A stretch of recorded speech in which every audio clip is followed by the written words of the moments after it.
Hello and welcome back to the Pretty Serious Bike Racing Podcast for Monday, May 29th. We're recording here on Sunday, the afternoon of Sunday, May 28th, and we have just seen, a few hours ago, the final stage of the 2023 Giro d'Italia, which ended up being a thrilling final week, I think, which is good because the previous 2 weeks were less than thrilling, as Cosmo, I think, would agree. I know he would agree because he said so into a mic, and he recorded himself doing it. So for all of posterity, we'll be able to know about that. Anyway, we're here to talk about the Giro. We're also going to talk a little bit about the RideLondon Classique that occurred over the weekend. It was, as ever, a busy weekend of racing. It's May. That's what happens in May. And we are very excited to talk about all the things that happened. Joining me this week, as ever, bike racing analyst extraordinaire, Cosmo Catalano. You're back in your own home this weekend. Back in my own house. It is sunny and bright. It's, not maybe as historic as the great-grandmother's rocking chair, but it is substantially more comfortable. Trade-offs. It's the trade-offs in life. And also, back with us for the second straight week from historic Edinburgh, Kit Nicholson. Great to have you back. Thank you for having me back.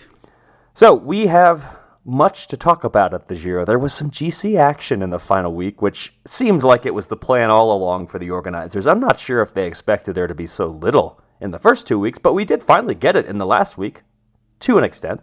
And at the end of 21 stages of racing, we finally crowned a Giro champion. Cosmo, what did happen in the end? You don't need to really go into the too much in detail. I think people probably know who won the Giro, but just to set the scene, who won the Giro? Primož Roglič, I guess you could say, over the last two stages, but primarily in the uphill time trial.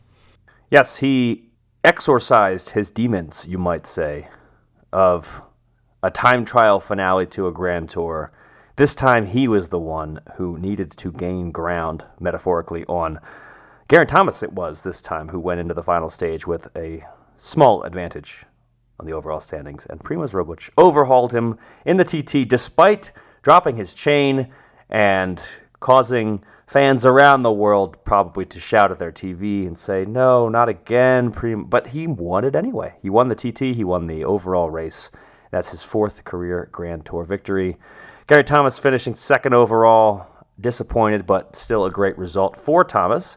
And Joao Almeida, for the first time on a podium at a Grand Tour, he was third. He was, we'll get to this in a bit, I think more impressive this year than he has been in any other Grand Tour we've seen him so far in his career. And those three were really the far and away top three at this Giro.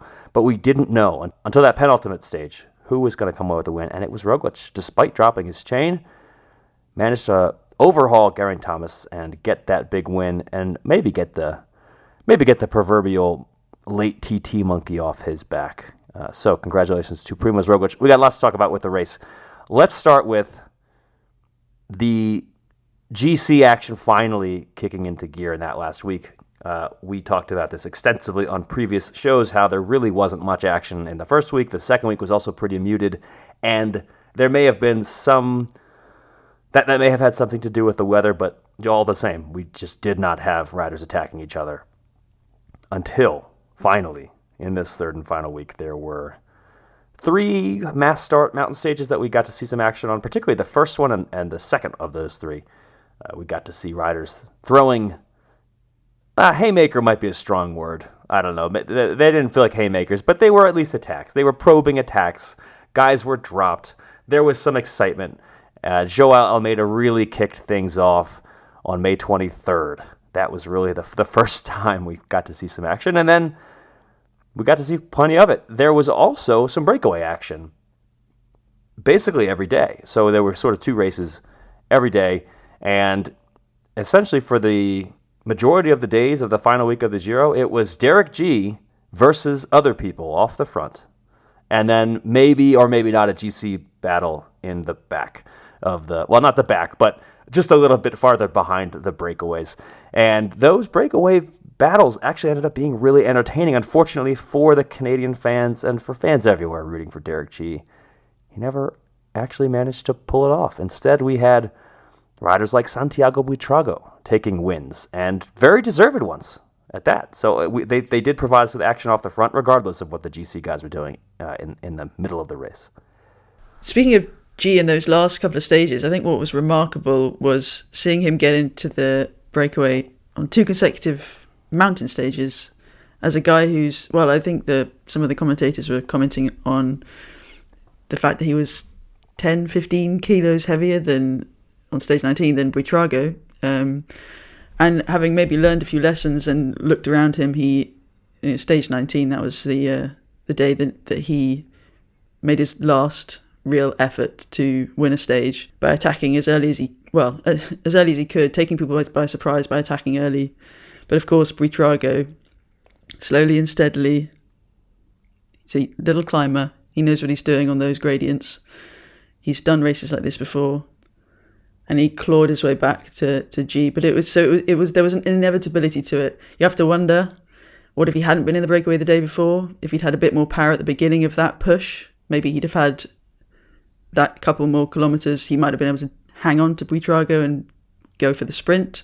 Who knows? But nevertheless, I think Buitrago, G's doggedness throughout the race. I did some maths, and I'm not sure how Thomas Champion managed to get the breakaway prize. I'm not sure how that quite works, because I did some maths and pretty sure that Derek G had somewhere in the region of 1,100 kilometers in the breakaway, which is a third of the race.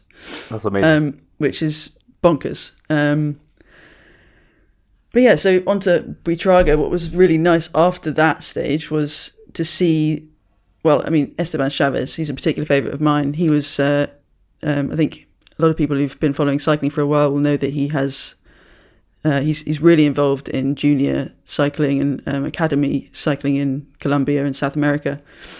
And both Buitrago and stage 13 winner Ena Rubio, they were both on his academy, and there was a fantastic little video shared by Chavez of the pair of them in borrowed kit and old bikes when they were teenagers, not an awful lot smaller than they are now, let's face it.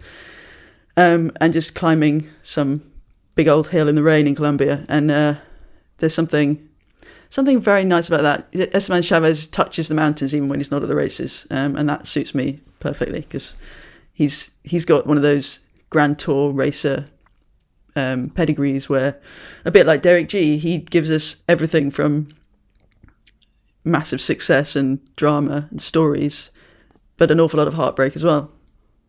It is sort of wild to think of Chavez as having this sort of youth academy when it's still hard for me not to think of him as being an up and coming. He's 33 now, but it's always felt like, I think because of the setbacks over and over again, there's always been a sense of, what might be ahead for him. But yeah, he is 33 now. He's at that point in his career where he's helping other young riders out now, which is wild. But yeah, Derek G continually delivering impressive breakaway performances and heartbreak, both of those things, and maybe in equal measure. And I agree. I was also wondering, there were times where it was hard not to think, well, it's great that you gave yourself so many chances by getting into so many breakaways in a row, but what if you had targeted one breakaway instead of going for all three of these? Would he have had the strength?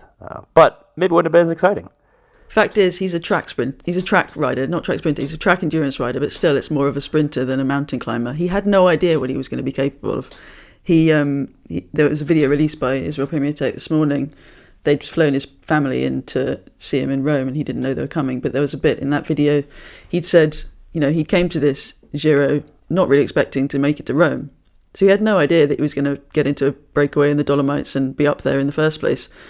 So he was just, I'm sure there are some good Sam Bewley quotes out there as to what the plan was in those days. But I think we can't be too... when Buitrago was winching his way onto G's wheel, I was really hoping that G would be able to hang on when Buitrago inevitably came round him. But of course, Buitrago knew that was a potential as well. So yes, if he'd had those extra few watts from recovery and a day in the gruppetto, then that would have been great. But I don't think we can take anything away from the fact that he had no idea what he was capable of. And he comes away from this race potentially thinking about GC, because he was that consistent. And yeah, the climb times that he did won't have been comparable to the GC riders, but he clearly has some endurance, and he clearly doesn't fade in the last week. Yeah, regarding his consistency, he finished the Giro today on Sunday, second in the points classification, which is really, really hard to do. The way that the points are, doled out, to be a breakaway rider and finish ahead of Michael Matthews, Mark Cavendish, Pascal Ackermann in the points classification, behind only Jonathan Milan, who was constantly out there in the sprints and the clear winner of the points jersey. But that's extremely impressive to be that consistent. So Derek G finished with 4 runner-up rides at this Giro, which is, I wrote at some point this week that's something you only ever see from sprinters, really. That many second-place finishes, where there's that much, maybe, I don't want to say predictability, but it kind of is predictability. Like with the sprints, there's a smaller field of people who might be up there in a bunch sprint than there are on a breakaway day, because breakaways are such a crapshoot. And for G to be up there so many times is just such an impressive feat. And he wasn't just second in points, he was second in KOM and in that breakaway competition that I alluded to, which makes no sense. And he was also in second, as of a few hours ago, in the intermediate sprints competition, after Tom Squeege went and got the points in the breakaway on the final stage. And we love Tom's, obviously. So it's great to see them both getting onto the podium, because G did get the most combative rider award. But he was second in but just about every classification except for the generals, the young and overall. He was 22nd in the general classification, I will point out. There we go. Well, yeah, it's just two G's. Extra special. Add G Thomas into the mix, and it's every classification except for Best Young Rider that they managed to cover. There you go. And so many second places over the course of the race. Yeah. I do want to talk a little bit more about the GC and Geraint Thomas and Primož Roglič and just the dramatic finale that we had. It took a little while to get the drama in the GC, but we did get some drama finally. So Joao Almeida on the stage 16 really ramped up the battle, trying to make something happen. That almost sounds like an understatement. He was after it hard from like as early as you could possibly imagine in stage 16. Yeah, and on that day, Geraint Thomas was able to go with him, and Primož Roglič was not. And that was a day, and I want to come back to this, but that was a day where Almeida really livened everything up. Thomas was alive to the danger, and Roglič seemed to be in trouble. I mean, that coming out of that stage, it wasn't only that Roglič lost 25 seconds on stage 16. It was also that he clearly wasn't up to it. I mean, it was more, to me, that it wasn't just the time itself. It was more, oh, well, I guess Roglič is just not as good as Thomas, and Thomas is going to win this race now.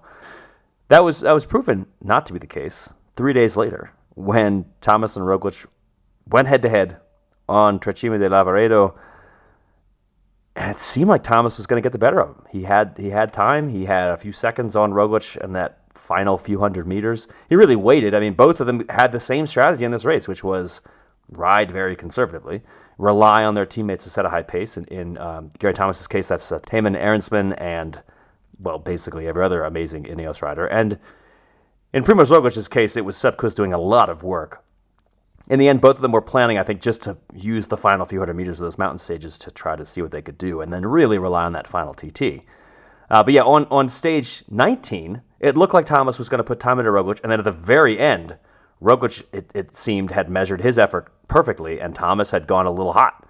And Roglič actually put a few seconds into Thomas, and then we got that final TT showdown. That's where the race was decided. That's where Primož Roglič overhauled Thomas and took enough time back to take an incredible victory, despite having dropped his chain. He had to get off his bike, and so it happened that strategy, riding conservatively, waiting for the TT, it worked really well for one of those two riders, and it could only work for one of them. For the other one, I'm left wondering what might have happened.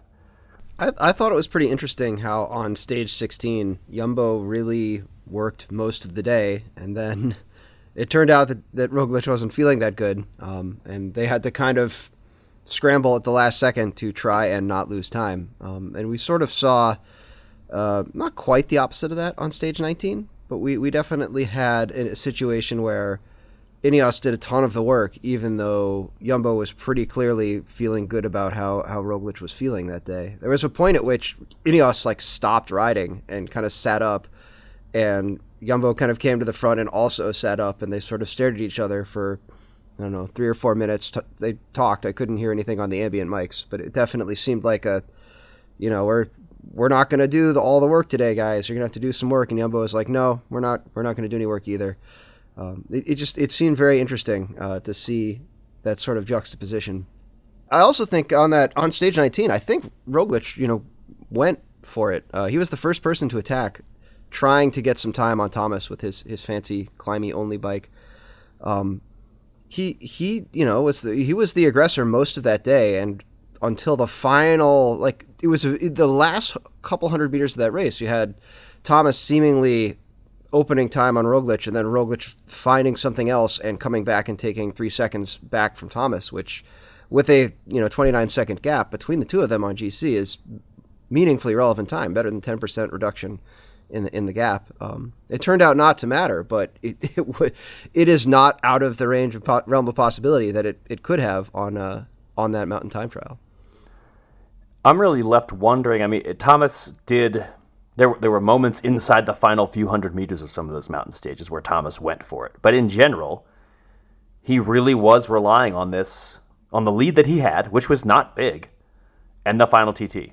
And he had a great race. He finished a very close second to a very good rider. I very much like Geraint Thomas. Kind of feel like he should have ridden differently. I mean, we only know that now when we realize that Primož Roglič was better in the TT. But at the end of the day, he left a lot on the table. There were opportunities for Thomas to try to get away. He chose not to attempt to take those opportunities, and it was very close that didn't work out for him. But at the end of the day, he didn't win the race. And I'm left wondering, could he have gone from farther out? Could he have actually tried to attack instead of just follow Almeida? Because all of the attacks that he did make, which he did race aggressively in the final few hundred meters of some of those mountain stages, it wasn't exactly Alberto Contador attacking from 100K out of the Vuelta. It was very different, and it didn't work out. At the end of the day, the SkyTrain helped Primož Roglič win this race, I think. I think that's the final result. The SkyTrain approach, plus Jumbo-Visma basically doing the same thing with Sepp Kuss, helped Roglič more than it helped Thomas, and Roglič is your champion. I wanted to also talk about Joao Almeida because he has now finished top 6, I think, in 4 of his 5 career Grand Tour appearances. I think that's right. He's finished there or thereabouts several times now. But to me, this year felt, although it was only 1 place higher than his best ever finish at a Grand Tour, which was 4th in his inaugural Giro race, this 3rd place finish, despite being only one spot better, significantly more impressive to me. He actually contended for the win. In every past Grand Tour where he has kind of been inside that top 6, he has been a more distant, also ran, where it was a great ride, nice job, you finished, inside the top 10 or in most cases top 5. But this time around, he actually contended up until the very end. I mean, even into that final time trial, there was still a chance that he might win, I think. He had a pretty significant, amount of space to cover on that final TT. But he was in the mix this time. He really felt to me like an actual, bona fide contender at this race. And given his mix of climbing and TT abilities, I think Almeida and his team had to be really optimistic about what the future holds for him. Yeah, I think that's a great point on his team. And we saw them really go into action on, I think, was it stage 18, when they just rinsed themselves, Vine and McNulty. They then faded the following day, which was very familiar to what we saw at the Tour de France last year with Pogačar. But and the team, I mean. But I let myself believe maybe Almeida could win this when he won that stage. And he until yesterday, he of course was the only GC rider to have won a stage that wasn't a time trial. Well, he is the only GC rider to have won a stage without it being a time trial. So he's he like you say, he definitely came to the Giro to try and win it. He wasn't going for a top 5. That's what it looked like, and it was very clear in the last week that was definitely a possibility. It's a bit. He clearly, he didn't have the punch to follow. Maybe he needs that little bit extra endurance. I don't know, but he was was fantastic on the final TT as well. So yeah, he's definitely one to watch, and with the strength and depth that UAE Team Emirates has proved that they've got, I will not be. Well, I don't think it'll be long before he wins a Grand Tour, and I think he can be a big rival to Evenepoel as well. It's not just Pogačar, Evenepoel, Vingegaard in that new generation of riders. Almeida is definitely up there. I think the big question for me is the really high altitude, steep climbs, where he still needs to kind of take a step up to really make that. Yeah, I think that's the step that he needs to make. But he's still only 24. That's the big thing for him. He finished this race not just third. He was the winner of the youth classification. He's that young still that he's able to still be in that conversation. So I know that we have at this point kind of gotten over the fact that young riders win everything all the time now, but 24 is still pretty young. Yeah, you almost have to correct yourself when you say he's only 24. Yeah. But I guess it's still very much the case. I think we understand that the likes of, well, recent Tour de France champions and Vuelta champions, they are not the norm. We were the youths were spoiled with back-to-back Bernal Pogačar. Yeah, was quite an impressive turn for the youths. Let's also talk about the final stage before we maybe do any more sort of general thoughts on the Giro, because the final stage did see Mark Cavendish take that big Giro stage win that he was looking for 20 days unsuccessfully, but finally on the last stage, he took not just a sprint win, but a dominant. So it wasn't even close in the finale. There was a crash, which took a few riders out, but I don't think that really would have made a difference as to how convincing his win was. He was easily the fastest finisher in that finale. He was on Fernando Gaviria's wheel when Gaviria tried to do what Gaviria does, which is go from too far out. It seems to be his favorite tactic. It doesn't really work very often, by the way. It works better when there's a corner. Exploded. Yeah, that's right. He needs that. Yeah. And it was a straight finish, so he was doomed. Slightly uphill, but that didn't help. And no. And Cavendish just exploded around, was so far ahead of him, and Milan, who I think was the other big expected star, did not really factor, honestly. So Cavendish... I thought he factored. I thought he did a great job of bringing Cavendish up to the front. Better than anyone on Astana has done all Giro. I guess we did also kind of skirt around that subject, the lead out that Mark Cavendish received, and not just from Milan, his rival, but also from Geraint Thomas. Yeah. That was one of my favorite moments of the whole Giro. Which Giro. was really remarkable. You don't see it often. You really do not see, as much as we all like to talk about it, it's great when it happens, or it's fun, you do not see riders from different teams. And it was very clear. There was absolutely no question, was there? Yeah. And he, at the end, he also confirmed it. He said, yeah, why not? I figured I'd help the brother out. It was that fantastic moment when he'd been surrounded by Ineos riders for the whole day, and then they'd gone under the 3K barrier. He and Roglič had given each other eyes, well done, mate. And then Thomas reappears and he makes that face to Sanchez, and Sanchez is like, okay then, I'll jump on that wheel. And then it was electric. It was brilliant. And then I think even Jake Stewart seemed to be, I don't think he was really up there to contest the win. He seemed to be getting in the way for Cavendish to have space on the wheels in that final, Brits all together, all old pals. And Jake Stewart was one of the first riders to hug Cav after the finish line. So I think there was some, Astana had a few extra riders, or let's say Cav had a few extra teammates. It was one of my standout moments from the whole race. It's easy to say that on the day of, but still. It was a big standout. And man, not even part of the UK. So the fact that those riders were willing to extend their appreciation to someone like Cavendish, really just great sportsmanship from them. He does live in East Anglia, Essex. I used to share training roads with him, actually. But while we're on, before we got to the sprint, I thought of you, Cosmo, because we had the Inter-Giro competition.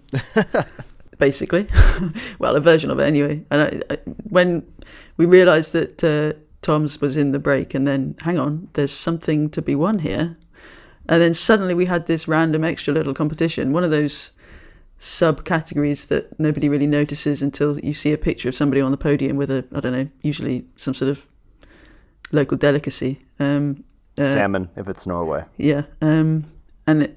or a pig if it's in Brittany.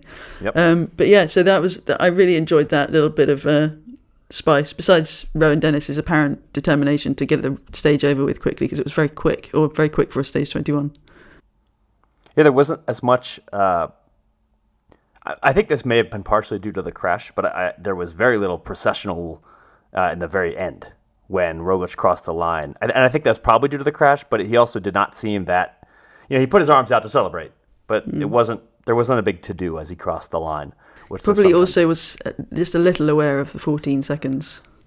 That's right, yeah, he wouldn't have wanted to give up any time. That's true. Because quite often in the Tour, they'll lose 14 seconds by doing one of those team across the line finishes. That would have been really embarrassing. Yeah. As Grand Tour finishes go, 14 seconds after 21 stages is an incredibly small gap. I will say I called it last weekend. Really close. Just saying. Hey, it's okay to say that. I mean, if you don't remind the listeners, then who's going to remember how great of a predictor you are? But we should, while we're talking about the close margins, yesterday's stage, the TT, and I don't mean to backtrack too much, but we were talking about the bike issue. We also had the crazy changeovers, and it's just as well that it was Roglič who had the mechanical, because if it hadn't been, Thomas would have had that incredibly slow helmet change and a mechanical, and he'd have lost the Giro in very embarrassing circumstances. I do wonder the net result of Thomas's helmet change. Whether he gained enough time to... I would guess that he did, because it's not just the aero factor, the weight factor. It's not just the weight factor. It's also the comfort factor.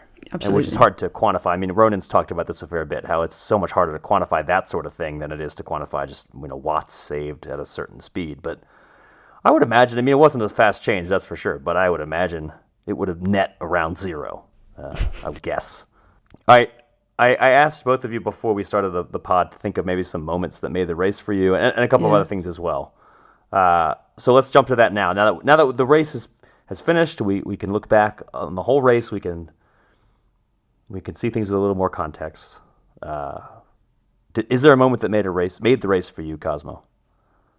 I don't know if it made the race for me, but I kind of liked how on that stage 19 we saw Roglič maybe feign a little weakness after there was a definite Roglič weakness storyline kind of circulating after stage 16. And they had a little first climb of the day. There's maybe kind of an acceleration from Ineos, and suddenly Roglič was like getting paced back onto the group, and everybody was like, "Oh no!" And then at the end, it turns out he was pretty strong, and he was targeting that day, kind of shades of the old Lance Armstrong pretending to be tired. I feel like at this point, when I hear a commentator say, so and so doesn't look good, my first thought is like, haven't you seen enough races to know you never can really know? I mean. Yeah, I see a lot of people who don't look good on mountain stages, and they lose like 3 minutes, and you're like, man, their race is over. So, well, true. I think you always got to be aware of the potential, but I also think it's more. That's a good point. We also pay attention to riders who say, "We take it day by day," or "I felt good," or "I felt bad," or "I've got a sore knee." Everything has got to be taken with a little bit of. Well, we've got to forgive it, and we've also got to take it with a pinch of salt. If we're talking about things that I liked about this race that aren't maybe my race-making moments, I really like stage 8. I know you were talking earlier, Dane, about how Thomas, maybe he should have tried other stuff ahead of this final TT to try and gain time. And I think there were 2 weeks of this race where we could have had lots of opportunities for GC riders feeling good or worried about that final TT to gain time, and I just don't think we saw the race. The layout of the Giro this year didn't really help, but I think we missed a lot of those kind of classic circuit hillside Italian Giro finishes where it could just be everybody, all the GC group rides it together and comes in and no one gains or loses any time. Or if someone's feeling good, they can try to take an advantage there. Plus, we usually get a good break battle. We didn't really see that. And we did see a couple of uphill finishes where the group really just rode in as if they were finishing a flat stage behind the breakaway. The first hilltop finish, and I think the second one, the Pinot stage, really, the people were like, the headwind made it so we couldn't attack, but it's, it didn't seem to get in the breakaway's way. So I feel like totally. as much as the last week of this race did what it was supposed to do, I kind of like it where you have these little opportunities kind of scattered throughout the race, so it isn't just nothing happens, GC week. Yeah, I totally agree. I think the stage 8 is that sort of happy medium that could present those opportunities, and that while it didn't see Thomas leaving Roglič behind because they finished on the same time that day, they did gain time on basically everybody else. Well, Teo Gegenhardt finished with them, and he did not finish the race. But everybody else lost time to them on that day. Not a lot, but enough that it was something. It was something that made a difference. And I totally agree. More of that, please. And we should mention, I mean, we're now, half an hour into the show.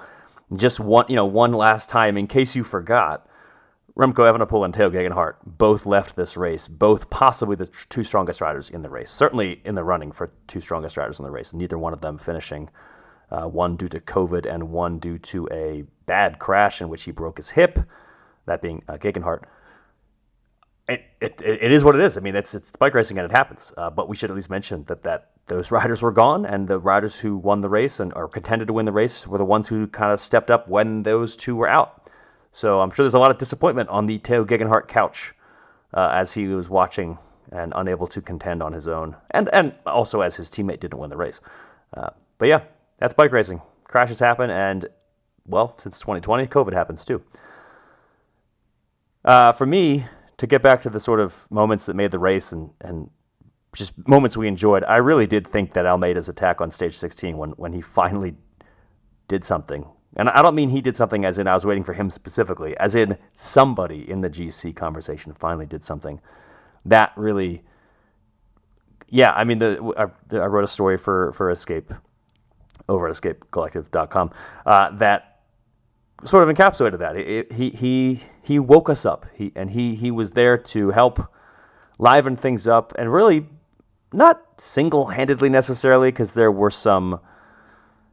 I mean, Geraint Thomas collaborated with him, and there was some action other than that, but it was mostly Joao Almeida that day who really decided, you know what, it's time to do something at the Giro. And from that point on is when the Giro really got interesting, actually. So, chapeau to Joao Almeida. If I knew the Portuguese word for hat, I would say it, but I don't. So, chapeau, you get the French word.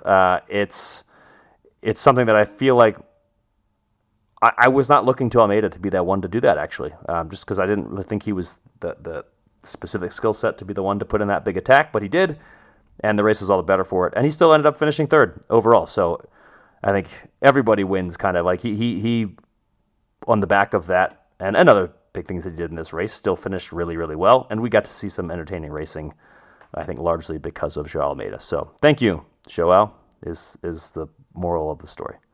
Kit, did you have a favorite moment or a moment that made the race or just the biggest moment in the race for you? Yeah, well, I think certainly the G versus Buitrago showdown that I've mentioned already did seem to both wrap up G's story, and I mean Derek G's story, of the whole Giro, but also it had that young pretender. Well, I know they're both young, but we have the inexperienced guy going hell for leather and throwing everything and seeing what sticks. And then you had the small climber who knows that sort of terrain, knows what he's doing, climbing patiently into a position to take the win, which is basically what happened with the GC. We could see on the camera shots, it felt like ages that Buitrago was just dangling probably a handful of meters, or just a small handful of seconds off G's wheel. And it wasn't because he couldn't catch him, it was because he knew he was going to get there, or at least he was pretty bloody sure he was going to get there. And he just needed to get there before the finish line. He didn't need to do it quickly. So that kind of personifies GC racing, and it's certainly Roglic's attempt. But yeah, I mean, I think the moment when the Giro became the Giro, or the weekend, or the few days that the Giro became the Giro, for me was that second weekend when we had Ben Healy's Stage 8 win and Evenepoel's time trial. And the day after that, the headwind finish up Gran Sasso. You know, it was when COVID was starting to creep in, and we'd had the first mountain stage, and we'd been reminded that, yeah, sometimes drama doesn't always happen when we hope it does on Grand Tours. And it was that kind of, okay, the Giro is settling in. the cobblers are being brushed off 3-week stage racing. This is a long haul. It's very wet, but there's drama to be had. Ben Healy, a newcomer, can win a race. You've got the favourites having their say as well, but also Andreas Nicholson being one of the many pink jersey wearers of the race, sticking around, and just, he had to work really hard to stay in that pink jersey for one day longer, and he cracked on, and then he stayed in the top 10 to the end of the race. So that was I think that was one of the most, if not exciting weekends, most important of the race. Yeah, I'm talking about Leckerson. He finished 8th overall as of this afternoon when the race ended. And one of the big revelations, I think, he and Eddie Dunbar, I think the other big name to really show themselves as GC riders that we should watch. There are a few other big names that I think we can also do a little bit more heraldry for, riders who may have been a little bit unheralded and who now have this golden opportunity on the Pretty Serious Bike Racing Podcast for some heraldry. I wanted to kind of shine the light a little bit on Tijmen Arendsman, who I think did an impressive job as a domestique throughout the race. Basically was just kind of constantly thereabouts, as the Brits like to say. That's one of my favorite Britishisms, by the way. And yet still finished 6th. And I think for a domestique to put in so much work and still finish 6th overall, that's a testament to a rider's endurance, climbing ability. He was 8th in that uphill TT on stage 20. He was 7th in the stage 9 TT. So clearly he's got the TT chops as well. And so there's a rider there who I think on most other teams he'd be the featured GC guy. And I did not really expect that good of a performance out of him. He's a talented rider, but he really, I think, exceeded expectations in this race. He's now finished 6th overall at back-to-back Grand Tour appearances because he was 6th at the Vuelta last year. So Arendsman, I think, really a great find for Ineos coming out of DSM. Yeah, he's also proved it for the second time that he gets stronger into the third week, because I seem to remember him not at least being at the front quite so much in the early stages. And sometimes that's a tactic, that's a plan, isn't it? The teams will say, okay, Arendsman, you can sit in the gruppetto, or you can sit at the back of the bunch and not worry until the mountains, which is when we need you. But he still has to be good when he gets to that point, and he clearly is. And he was MVP along with Laurens de Plus, who did an awful lot of work as well, and also finished in the top 10, if I remember correctly. So yeah, he's definitely, he's proven that he's not just a one-hit wonder, a surprise mountaintop finish, a Queen Stage winner of the Vuelta. Yeah, which another sort of example of that third week pro. I think he finished 2nd on a stage in the third week as well at the Vuelta. So yeah, really able to come on strong in the final week there, when so many other young riders, that is what kind of ends up wrecking their GC bids, is they kind of fade as the race goes on. So for Arendsman, apparently, 2 Grand Tours in a row where he's done really well into the final week and done really well to finish 6th overall, despite facing some good competition, and in this race, doing a lot of work for teammates. At the Vuelta, by the end of that race, he was the sole guy. He was the featured rider for DSM. But for Ineos at this race, he was not even the second rider on the sort of pre-race hierarchy for this team. Of course, Theo Gegenhardt left the race, but for Arendsman to come in as the domestique that he was and to finish 6th is pretty awesome. And I think he deserves some heralding. So I'm blowing the horn for him here in a good way. Another rider that I kind of wanted to herald just a little bit was Ilan van Wilder, who finished the race in 12th overall for Soudal Quickstep, and who was another rider who was similarly pretty present on the mountain stages, just generally there or thereabouts, and with the GC riders too, in general.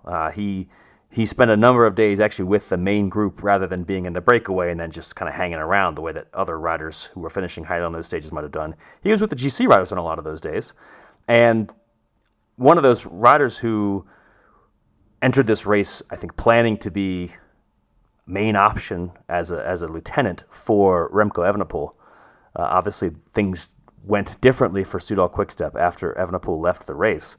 But it leads me to believe that Evenepoel, as a GC rider, is in good hands at this team. I mean, he's not on an Ineos and he's not on a Jumbo-Visma, but clearly we've seen Soudal Quickstep sort of not doing as well in the Classics as they might have done in the years past, but at least they have built this team around some of their other riders, well, Remco really, that can help them in the future. And I think he being Ilan van Wilder, has a bright future with his team, and the team has to be pretty pleased that I think they have this young rider who is a strong sort of second card to play behind Evenepoel, and another very young rider, sky's the limit kind of rider, and also, in case you forgot, yet another one of those DSM, I don't really know what to call them, cast-offs? I don't know who cast off who, but yet another rider to leave the team of the formerly DSM known as diaspora. Yes, exactly. The team formerly known as Giant Alpecin, before their initial contracts were actually up. And Soudal Quickstep, I think, pretty pleased to have landed Van Wilder. What's great about Van Wilder as Evenepoel's lieutenant, my American friends, and we saw this at the Vuelta, he was Evenepoel's bodyguard, caretaker, childminder at the Vuelta. He's also got a remarkably similar body type. His body language on the bike is almost identical to Evenepoel, which I found rather amusing at the Vuelta last year. The only way you could distinguish them was the red jersey. But yeah, he's. I think it should be noted also that he was one of two riders, Soudal Quickstep riders, to finish the race. So he had no support whatsoever, and he was just hanging out. But I guess somebody must have said to him, "You just see what you can do, mate. Hang in there with the GC riders, and do your thing." He's definitely good value for Evenepoel, and seems to be developing at a similar rate in that sort of support role. And hopefully he gets his own chances. Yeah, I think there are chances to go around at that team at the Grand Tours. So, all right, can't all be Evenepoel, can it? Can't all be. Who else deserves heraldry? I was just going to say that this was like a Giro of unheralded riders in large part. Just at least for the first 2 weeks, it was a bunch of people we had hardly heard of doing all sorts of fun stuff at the front of the race, and that's pretty cool. That you kind of look through the people who are in the positions where normally you would look for unheralded riders. They all got pretty heralded, and that was cool to see. Yeah, like Derek G doesn't need us to herald him anymore because that's how big of a race he had. Where coming into the race, he was very much an unheralded rider, and he kind of blew the horn for himself. We don't need to herald him even because everybody's coming out of this race just so impressed with him and some of the other riders. I think from the breakaway, there were so many riders who were consistently in the breakaway over and over again. And we talked about this last show how hard it is to be in the breakaway. Just it's so much of it is chance, and to do it multiple days in a row is super super impressive. But there are a few riders I know we could shine the light on, and Carlos Verona appeared to be one of those for you. I felt like he needed a pat on the back and a hug because he was in the breakaway a few times. And Movistar did have a decent race with Enea Rubio getting a stage win, but Gaviria was there. This was a big target for him. He's not. Well, he's probably going to go to the Tour. I don't know, except that they want to have Enric Mas up there. So who knows? He wouldn't be able to compete, I don't think. His sprint has changed so much. His tactics have changed so much in that sprint scenario. So it was probably a slightly disappointing Giro for them, and they were very, very absent from the GC picture. But yeah, Carlos Verona, I believe he's in a contract year, so he was clearly trying to put himself in the shop window. And he was looking really, really good. Was it in stage 19 when he got, in that cycling parlance, he was crashed by a car, by a Citroen car for the team of said name. I don't know. He won that stage at the Dauphiné last year, was it, or a couple of years ago, having crashed early in the stage with Enric Mas, and early in the race with Enric Mas, and he has this kind of grin and bear it, go for a mountain stage sort of thing about him, and it didn't work out. And it wasn't his fault. So I felt like he deserved a mention. But yeah, I think there are two guys on Jumbo-Visma that I want to mention. Sepp Kuss is definitely heralded.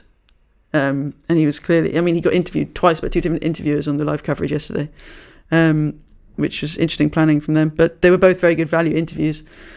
But what's notable about him is that he has now been on 5 winning GC teams with Jumbo-Visma.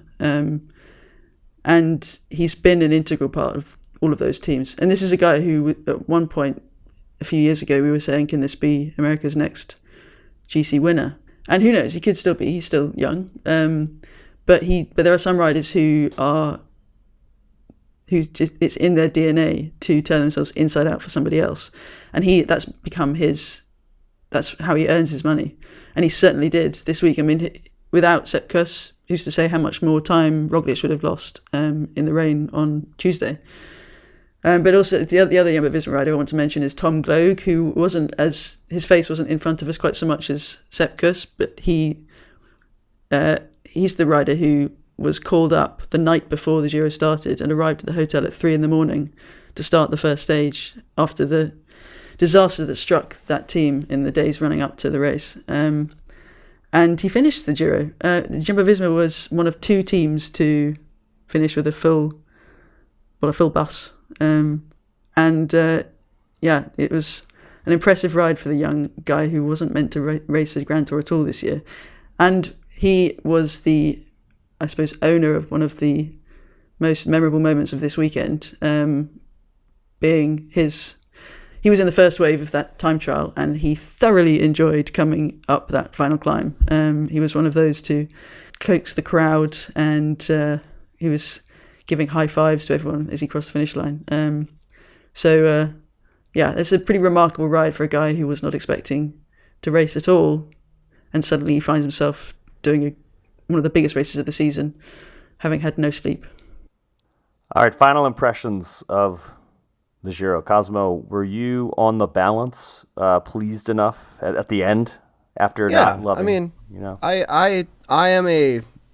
I do not like my Grand Tours segmented into non-GC and GC. One of the things I find most appealing about the format is that every stage could be anything, and I think we got a segmented tour. But on the flip side of that, I really like there's very much a survival aspect to this race. The old quote about the ideal Tour de France being the one that only one rider can finish. I felt like there was an aspect of that in this year's race in a good way. I don't think we want all the good riders to crash out and then have just one guy who manages to finish. Like, I think we want to see riders go head to head and figure out who's the strongest or the savviest.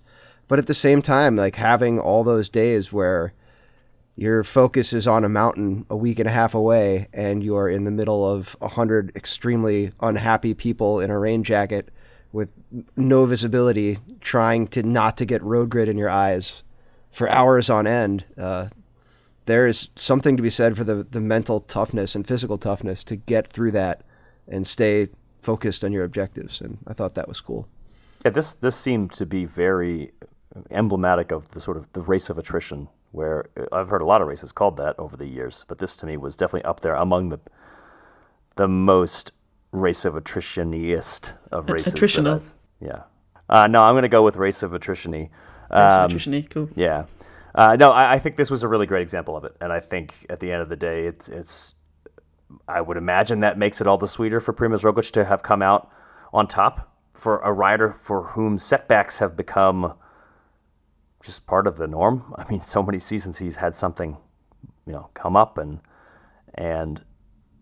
I thought it was just so amazing that he was able to win that final TT, despite what seemed like a potential, oh, well, that's it. There's that last final decisive setback. He might have won, but he dropped his chain. But he won anyway. So I think that the attritional aspect is such a key part of what will make this race memorable. And in the end, I thought, to kind of go back to the excitement of the final week, I thought the final TT was among the most exciting single stage battles at a Grand Tour that I've seen recently. Maybe not the most, but up there, definitely up there. We saw a change of leader on basically the last possible moment, barring a crash on the final sprint, and it was, as TTs go, it was pretty darn exciting. Part of that may have been that we didn't have super granular time checks, and we got footage of riders when we got them. And so there was a lot of the race that was happening in our heads periodically had to check in with the actual race in reality. And I thought that was a nice change from a sport that's become super analytical and data focused. Yeah, and when we got numbers, quite often we didn't know which way they were or who they were in favour of. But we also, I think Roglič has probably got an incredibly expensive bar tab somewhere in his future, because the number of Slovenians on that hill was staggering. It must have, given him wings to get up there. It was quite a phenomenal atmosphere. And with the interviews at the end, almost drowned out by the chanting, it must have been, to be Primož Roglič, or his son, who was enjoying it perhaps more than his dad was, it must have been quite something. And, the home advantage, it's like playing at Wembley or something, I don't know. I have to wonder whether Thomas, as he's coming into the finish, maybe knew that he had lost based on the crowd noise, because I remember watching after the time passed where he needed to cross the finish line, those last 14 seconds, those last few seconds, the crowd was just going berserk, because they all kind of knew. They'd all been there with their stopwatches or on their broadcasts, and they knew, and they were screaming. And it was just like, I think normally in a TT like this, if you have the race lead, you're kind of starting with the advantage of knowing what your opponent is doing. And I think Thomas may have found himself in a situation where he didn't really know that for much of the day, until maybe he got some evidence that things had not gone his way in the last few seconds. Yeah, and the emotions too have probably gotten the message over the radio. Roglič has had a mechanical up the road. Given our closeness so far and the fact that he just had a mechanical, maybe I've got this in the bag. To go from that to, yeah. Can I give one last word and just kind of indulge my Britishness and say give a shout out to the weather, which managed to rain on Larry Warbass even with the sun shining. That was quite a scene. It was like the Giro saying one last shower. But yeah, it feels like the Giro so often is so weather dependent, and this one seemed to really be, even for the Giro, to be heavily inclement weather stricken. I mean, there were just so many gross days, and for anybody to finish the race it's a feat. All right, let's jump over to Ride London, which took place over the last 3 days. Women's World Tour race, 3-day stage race, and an unusual Women's World Tour race right now, in that it did not feature the SD Works team. So we get to talk about a World Tour race without SD Works having won everything. Just so that you're aware, SD Works was not at Ride London. They were at the Thüringen race in Germany, where they filled the podium. All 3 of the GC podium were SD Works riders. So they were very busy winning. They just weren't in London. You're not even doing it justice. Yeah. They're phenomenal. They're phenomenal race in Germany, because they went with they went without a full team. They went with 5 riders as opposed to 6. They won the opening time trial, and then in the 5 following stages, each of their riders took one of them. So it's ridiculous. They divvied up the wins amongst themselves. Yes. But over at Ride London, it was a sprint show, mostly, where Charlotte Kool, who has proven to be the big up-and-coming sprint star of the moment, took 2 stages and the overall. The one stage she didn't win, she crashed. And we got to see Chloe Dygert finally take the big win that she's been close to for the past 3-4 weeks through La Vuelta Femenina, the Vuelta a Burgos, and then Ride London, where she finally did take a win on stage 2 on a very tricky finale. It was good to see Canyon SRAM trying some new tactics. They did a lot of late attacks and kind of mixed things up. I still wonder about Dygert in some of the sprints. I think stage 1, she was in absolutely the perfect spot and then moved out of the perfect spot for reasons I'm not clear on. And wasn't clear to me on stage 3 whether she or Micah Vanderdown were going to be their designated sprinter. They finished 2-3 very close together. But yeah, it was good to see what they were trying. I think it will be interesting to see how SD Works does with it. But they definitely came in with a plan to do something different and did. Also, we should give a shout out to the third place finisher of the race. So the winner overall and the winner of 2 stages was Charlotte Kool. Chloe Dygert, who won a stage, finished second. Third was Lizzie Deignan, who just continues to, perform in ways that amaze me. To have come back from a second pregnancy not very long ago. She did not really resume racing that long ago. It was a month ago. And she was up there and finished third overall on British roads. Just another really, really awesome performance from Deignan. And I think Trek Segafredo, there have been several times this year where the team has been missing 2-3 of their riders. When everybody's healthy and back back from having a kid, or all the other various reasons that they're out, this is a strong team. Now what really remains to be seen is what happens to Charlotte Kool, what happens with Trek Segafredo, what happens with Chloe Dygert when SD Works is in the mix. So that is pretty much everything we plan to talk about. I think we've covered the Giro pretty comprehensively, a Giro that ended on a high note in terms of excitement, unless you're Geraint Thomas, who probably was more disappointed than he was excited with the way that final TT turned out. But Mark Cavendish taking the big win for the Brits. I would imagine Geraint Thomas got some solace with that. He did play a role in it. And Primož Roglič, I think, really changing the narrative. To me, it's a little wild that he even had a narrative around him, considering he did win 3 Vueltas a España. But at the same time, I think there was this narrative of Roglič not being able to close it out. And he did. He closed it out. He overhauled Geraint Thomas.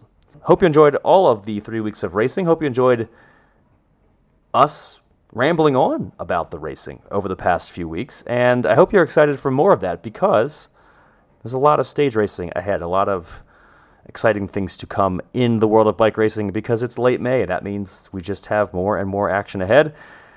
Specifically, coming up in between now and the next show will be one stage, I think that's the right number of stages, of the Criterium du Dauphiné, which kicks off on Sunday of the coming week. So we won't have that much at that point that we'll know about the race and how it has unfolded, but we'll have one stage to talk about, and I think more importantly, we'll be able to do a little bit of previewing. I mean, the race will have started, but we can look ahead as well. There's going to be some big names in that race. Jonas Vingegaard is going to be building towards his Tour de France bid. I believe Egan Bernal is slated to race there, and I'm sure we'll find out plenty of other big names as the time approaches. So you'll have to come back and hear us talk about what's up at the Criterium du Dauphiné next week. In the meantime, hope you enjoy the last few days of May and the first few days of June. Cosmo, Kit, great talking to you as always. And we will see you, listeners, or you'll hear from us at least, next week. Bye for now.